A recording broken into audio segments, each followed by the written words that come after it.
Hello everyone, welcome to the Panchsheel academy. जैसा कि हमने हमारे प्रीवियस लेक्चर के अंदर डिस्कस किया था कि आज हम लोग डिस्कस करने जा रहे हैं टाइप्स ऑफ वेक्टर्स पर।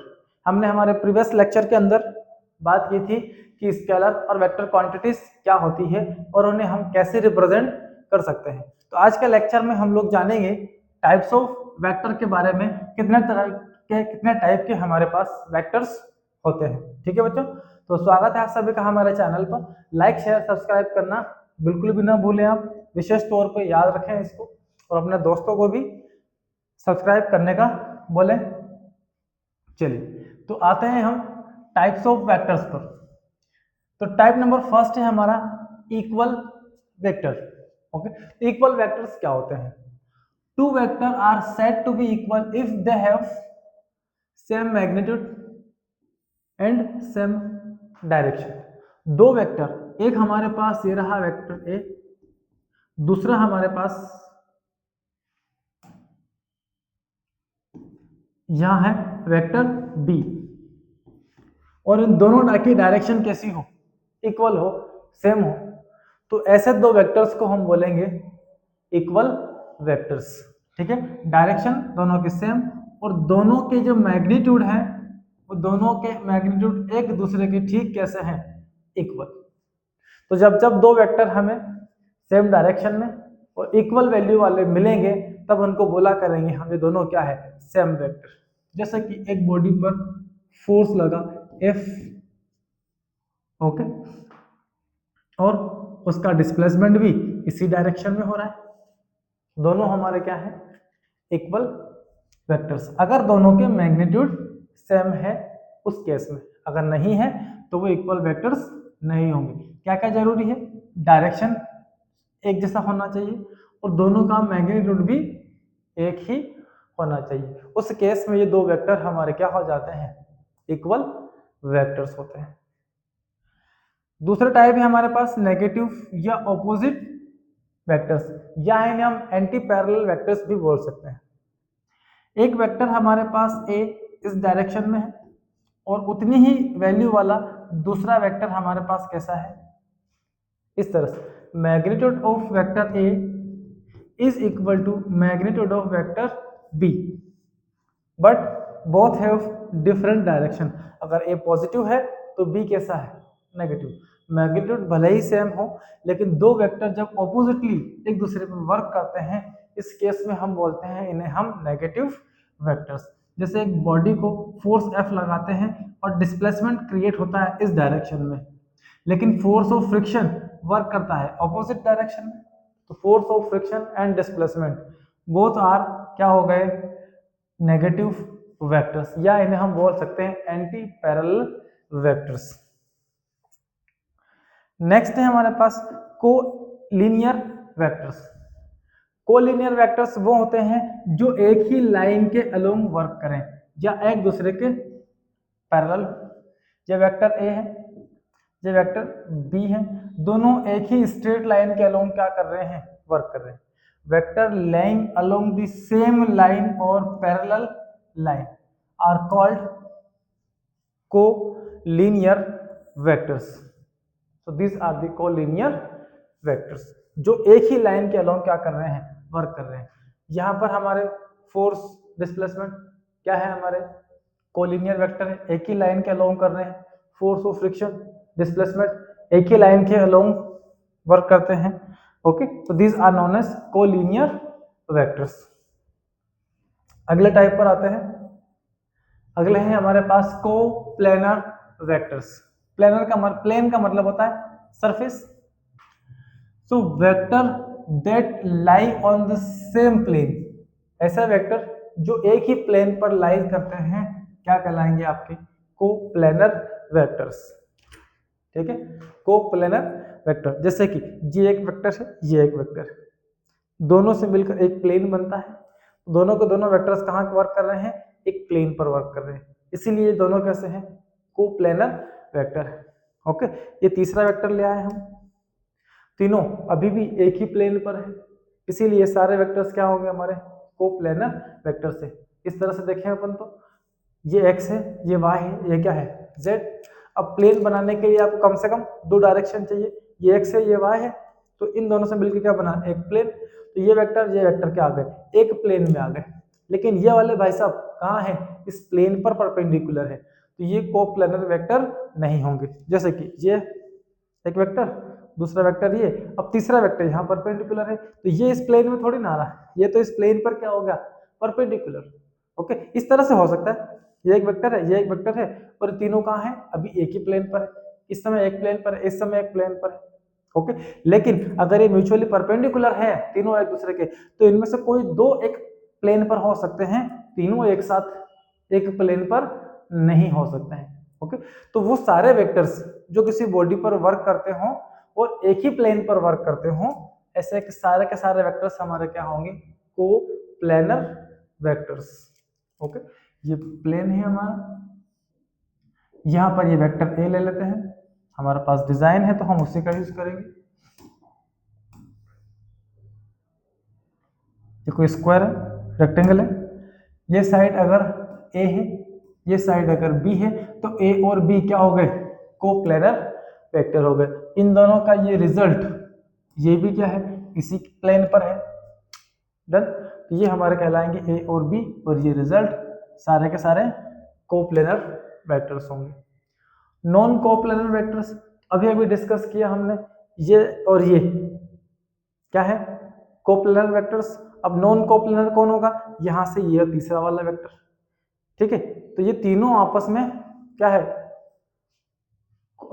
हमारे नॉन कोप्लेनर वेक्टर्स, क्योंकि एक प्लेन में दो ही वेक्टर आ सकते हैं, तो तीसरा वेक्टर जो है दो से ज्यादा भी आ सकते हैं, लेकिन इस समय जो तीसरा वेक्टर आपके पास है ये कहाँ है इस प्लेन पर राइट एंगल है, तो ये आपका नॉन कोप्लेनर वेक्टर होगा।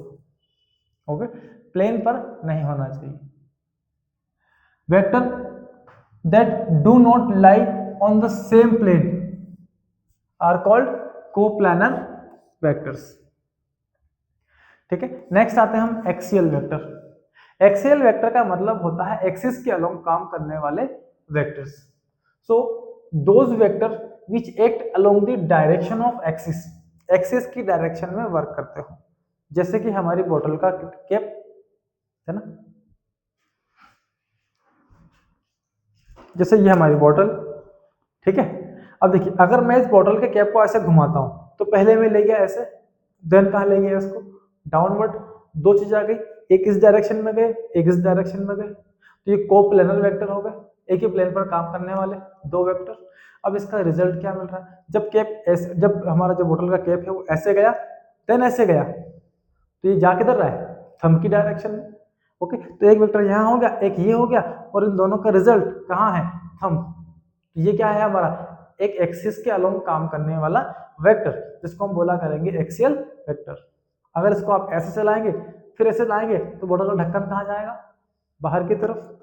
तो ऐसे वेक्टर्स जो हमारे एक्सिस के अलोंग काम करते हैं वो सारे के सारे वेक्टर्स क्या होंगे एक्सियल वेक्टर होंगे। ओके, ये है हमारा प्लेन, ठीक है, ये वेक्टर अगर मैं इसको ऐसे और ऐसे चलाता हूं तो इसका रिजल्ट कहाँ आएगा, सॉरी पहले ऊपर फिर ऐसे, तो थंब कहाँ जा रहा अंदर की तरफ। ओके, इसको हम यहाँ शो कर लेते हैं कुछ इस तरह से, ठीक है। ये मान लीजिए पहले हमने इसको ऐसे चलाया इस डायरेक्शन में, ओके, तो फिंगर को घुमा लो एरो के डायरेक्शन में, ये रहा एरो के डायरेक्शन में, इसका वेक्टर कहाँ आएगा इसका एक्सियल वेक्टर बाहर की तरफ। ओके, तो यहाँ हम एक छोटी सी डॉट रिप्रेजेंट कर देते हैं, इस डॉट का मतलब है कि सरफेस का जो एक्सियल वेक्टर है वो कहाँ है ठीक इस प्लेन पर 90 डिग्री। ओके, इसी को हम अगर ऑपोजिट रोटेट कर दें, अब इस डायरेक्शन में रोटेट करा लें इसको, ओके, तो फिंगर को घुमाओ कहाँ पर एरो के डायरेक्शन में, पहले ऐसे देन ऐसे, तो थंब कहाँ इशारा कर रहा है अंदर की तरफ। तो अंदर की तरफ शो करने के लिए यहाँ हम यूज कर लें क्या क्रॉस, क्रॉस मतलब अंदर, डॉट का मतलब बाहर की तरफ। तो ये इनके क्या हो गए एक्सियल वेक्टर्स हो गए। नेक्स्ट है हमारे पास को इनिशियल वेक्टर, ऐसे वेक्टर जिनका एक ही इनिशियल पॉइंट हो। ये हमारे पास है वेक्टर ए, ये दूसरा है वेक्टर बी, ये है तीसरा वेक्टर सी। इन सभी का एक ही क्या है, starting point. The vector having same initial point are called coinitial vectors. सभी का क्या हो, एक ही स्टार्टिंग पॉइंट हो, ऐसे वेक्टर्स को हम बोलेंगे को इनिशियल वेक्टर्स। जैसे किसी बॉडी पर फोर्स लगाया तो फोर्स और डिस्प्लेसमेंट दोनों का जो इनिशियल पॉइंट एक ही होना है, तो उसे हम बोलेंगे को इनिशियल वेक्टर्स। चलिए आगे चलते हैं पोजीशन वेक्टर पर। बड़े ही काम के वेक्टर्स हैं हमारे ये। पोजीशन वेक्टर क्या करता है, तो पोजीशन वेक्टर जो पोजीशन को रिप्रेजेंट करे, भाई हम किसी पार्टिकल की मूवमेंट को कैसे पता करेंगे कि इस समय वो कहाँ पर है, तो उसको पता करने के लिए हमको जरूरत पड़ेगी डायरेक्शंस की, एक्सिस की। तो हमारे पास तीन तरह के एक्सिस का हम लोग यूज करते हैं, एक्स, वाई और तीसरा कौन है, जेड।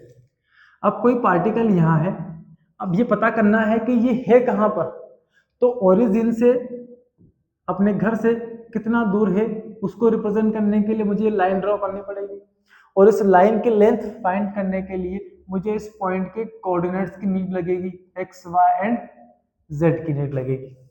ओके, तो ये जो ओपी यहाँ हमको दिख रहा है, ओ से लेके पी तक, ओरिजिन से पी तक, ये हमें गिवन करेगा उस ऑब्जेक्ट की पोजीशन के बारे में इंफॉर्मेशन। ये लेंथ जितनी मिलेगी उतनी ही उस पार्टिकल की क्या होगी, पोजीशन होगी, अपने घर से उतना ही वो दूर होगा।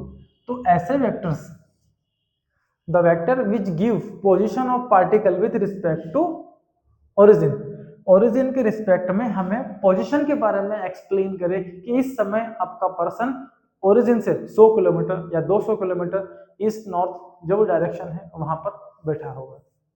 ओके, लाइक ये है। चलो इसको हम डिस्कस करेंगे नेक्स्ट पार्ट के अंदर, क्योंकि हम अभी आईजीके पे आए ही नहीं है, फिलहाल हम इसी की बात कर रहे हैं। तो इस तरह से जो वेक्टर्स हमें पोजीशन को गिवन करते हैं वो हमारे क्या हो जाएंगे, position vectors.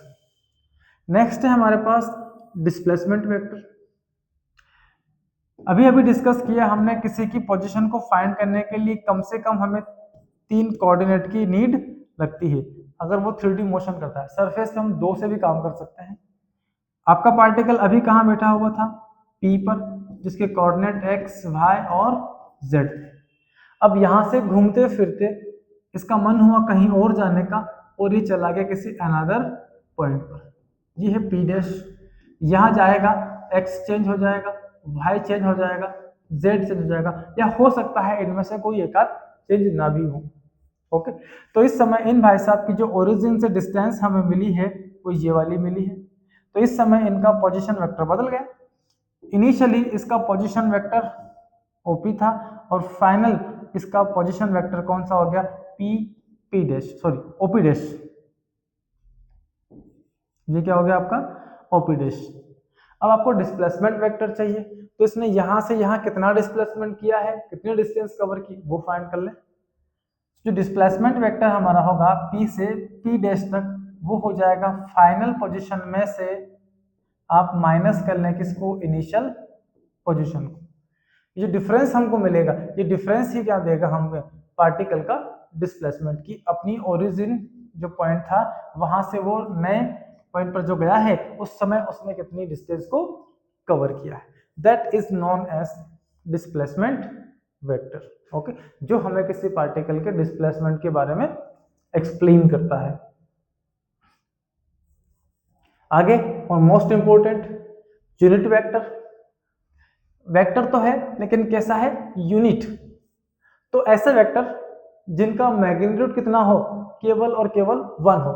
The vector which have unit magnitude, मतलब वैल्यू, और वैल्यू कितनी ली हमने इसकी, 1, and direction same as full vector.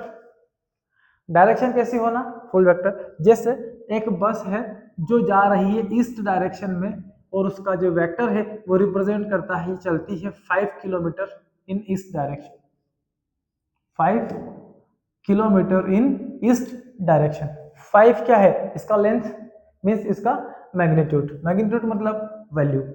Okay, और ई क्या है, इसका डायरेक्शन। चलो बस का वेक्टर है तो मैंने इसको रिप्रेजेंट कर लिया किससे, वेक्टर ए से। ये जो वेक्टर ए यहाँ पर है ये 5 किलोमीटर इन ईस्ट डायरेक्शन यहाँ पर रिप्रेजेंट करता है। ओके, तो जो फुल वैल्यू है इसकी वो 5 मैग्नीट्यूड को रिप्रेजेंट करती है। तो मैंने क्या किया, इसके कुछ टुकड़े कर लिए, 1 2 3 4 एंड फाइनली लास्ट वाला क्या बच गया 5, 1 2 3 4 और ये 5। अब देखो इसके मैंने इतने टुकड़े किए कि हर टुकड़े की वैल्यू इक्वल इक्वल है। इट मीन्स पूरे वेक्टर की वैल्यू को मैंने 5 टुकड़ों में ब्रेक किया है, तो हर एक की वैल्यू कितनी होगी 1 1 1 एंड 1। ओके, तो मैंने इसमें से एक टुकड़ा बाहर निकाल लिया जिसकी वैल्यू कितनी है 1 है। ठीक है, अब वैल्यू 1 है और वो 1 की डायरेक्शन है किधर, ईस्ट की, जो उसके फुल वेक्टर की डायरेक्शन है वही इस छोटे से टुकड़े की भी डायरेक्शन होगी। ओके, तो इस बड़ी सी फैमिली में से मैंने एक छोटा सा पार्ट यहाँ पर क्या किया है बाहर निकाला है, इसकी वैल्यू 1 है। ओके, अब इस छोटी सी वैल्यू मतलब एक बड़ी फैमिली में जब 8-10 लोग बड़े होते हैं, एक आध कोई क्या होता है बच्चा, उस बच्चे को हमने बाहर निकाल लिया। ओके ना, ये वही बच्चा है। अब बच्चा है इस फैमिली का पार्ट है तो रंग रूप तो उसी से मिलना है ना, तो उसमें से हमने क्या निकाला ए, ये भी बच्चे को रिप्रेजेंट कर रहा है।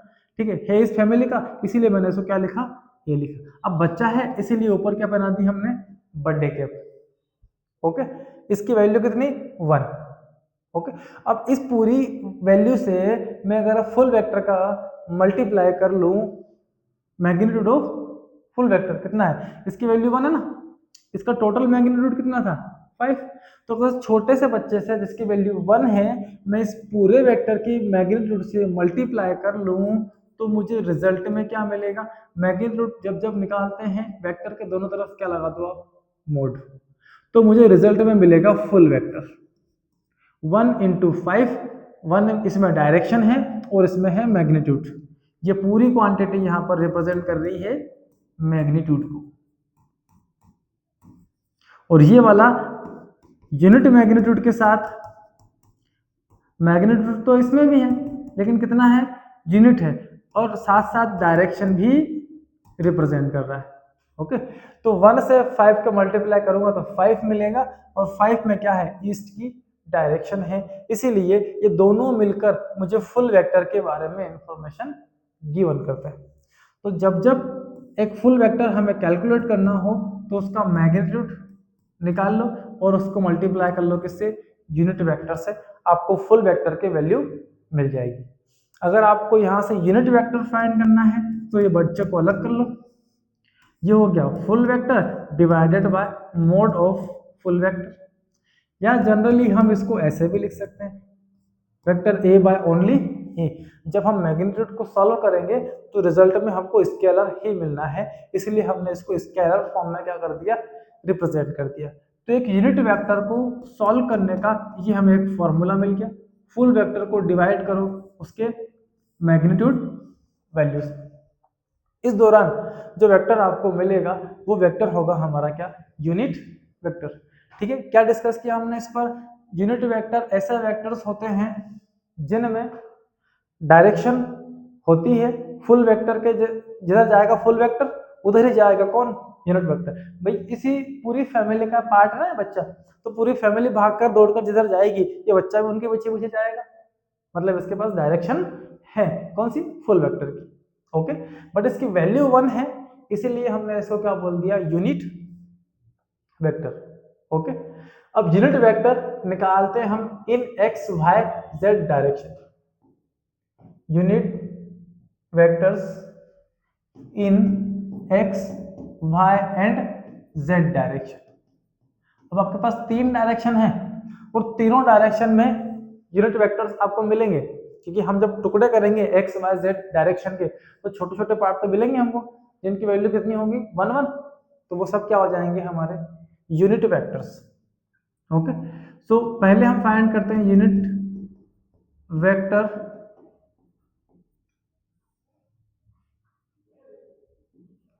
इन एक्स डायरेक्शन। चलिए ये एक्स की डायरेक्शन है और इसके हम छोटे छोटे टुकड़े करेंगे तो एक टुकड़े की वैल्यू हमको कितने मिलेगी 1, और उसको 1 तो मैग्नीट्यूड हो गया। अब रिप्रेजेंट भी करना है तो यूनिट वेक्टर इन एक्स डायरेक्शन हम रिप्रेजेंट करेंगे किससे, आई कैप से ना, सिंबल यूज करेंगे आई और ऊपर क्या लगाएंगे, बर्थडे कैप, ताकि हम इसे यूनिट रिप्रेजेंट कर सके। जब हम एरो लगाते हैं तो ये फुल वेक्टर होता है, लेकिन जब इन पर हम कैप लगा देते हैं तो ये यूनिट बन जाता है। तो यहाँ पर आई एक्स डायरेक्शन का क्या है, यूनिट वेक्टर। ऐसे ही unit vector in Y Z direction, sorry Y, unit vector in Y direction वो होगा हमारा जे कैप, और similarly unit vector in Z direction वो होगा हमारा के कैप। तो जब जब हमको वेक्टर के फॉर्म में जरूरत पड़ेगी रिप्रेजेंट करने की, तो हम एक्स के डायरेक्शन में रिप्रेजेंट करेंगे आई को, जे की डायरेक्शन वाई की डायरेक्शन में रिप्रेजेंट करेंगे जे को, और जेड की डायरेक्शन में रिप्रेजेंट करेंगे हम किससे, के कैप से। तो इस तरह से ये आई जे के जो है हमारे यूनिट वेक्टर्स हो गए हैं एक्स वाई और जेड डायरेक्शन में, और इनको भी यहाँ कैलकुलेट करने के लिए फुल वेक्टर से डिवाइड कर लेना मैग्नीट्यूड ऑफ फुल वेक्टर्स, तो आपको ये यूनिट वेक्टर की वैल्यू भी यहाँ से मिल जाया करेगी।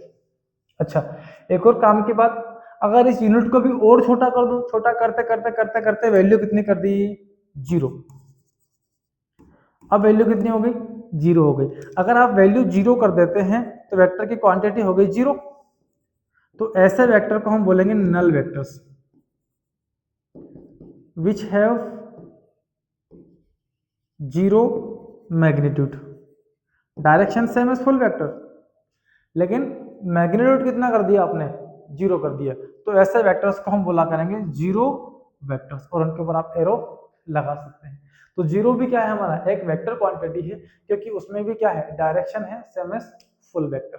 ओके, चलिए, तो ये बात हो गई हमारे वेक्टर के टाइप्स पर, है ना। जितने भी टाइप्स हमारे पास हैं वो सारे हमारे कंप्लीट हो चुके हैं आज के लेक्चर के अंदर। तो आज हमने कुछ डिफरेंट वेक्टर के टाइप पर डिस्कशन किया है। नेक्स्ट लेक्चर में हम लोग इनके एडिशन पर जाएंगे और पढ़ेंगे वेक्टर को ऐड करने के रूल्स के बारे में।